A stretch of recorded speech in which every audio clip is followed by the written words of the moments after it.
Hi, John Cagle here from johnwcagle.com. In this video, we're going to start where we left off yesterday, listening to A Course in Miracles.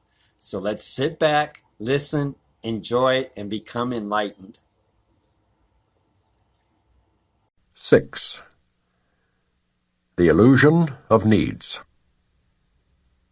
You who want peace can find it only by complete forgiveness. No learning is acquired by anyone unless he wants to learn it and believes in some way that he needs it. While lack does not exist in the creation of God, it is very apparent in what you have made. It is, in fact, the essential difference between them. Lack implies that you would be better off in a state somehow different from the one you are in. Until the separation, which is the meaning of the fall, nothing was lacking. There were no needs at all. Needs arise only when you deprive yourself. You act according to the particular order of needs you establish. This, in turn, depends on your perception of what you are.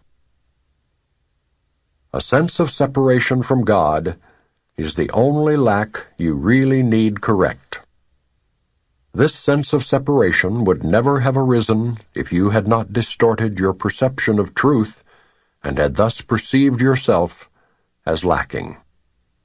The idea of order of needs arose because, having made this fundamental error, you had already fragmented yourself into levels with different needs. As you integrate, you become one, and your needs become one accordingly. Unified needs lead to unified action, because this produces a lack of conflict. The idea of orders of need, which follows from the original error that one can be separated from God, requires correction at its own level before the error of perceiving levels at all can be corrected. You cannot behave effectively while you function on different levels.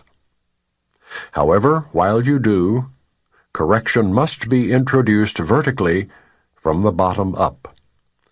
This is because you think you live in space, where concepts such as up and down are meaningful. Ultimately, space is as meaningless as time. Both are merely beliefs. The real purpose of this world is to use it to correct your unbelief. You can never control the effects of fear yourself, because you made fear and you believe in what you made. In attitude, then, though not in content, you resemble your Creator, who has perfect faith in His creations because He created them. Belief produces the acceptance of existence. That is why you can believe what no one else thinks is true. It is true for you because it was made by you. All aspects of fear are untrue, because they do not exist at the creative level and therefore do not exist at all. To whatever extent you are willing to submit your beliefs to this test, to that extent are your perceptions corrected. In sorting out the false from the true, the miracle proceeds along these lines. Perfect love casts out fear. If fear exists, then there is not perfect love. But only perfect love exists. If there is fear, it produces a state that does not exist. Believe this, and you will be free. Only God can establish this solution, and this faith is His gift.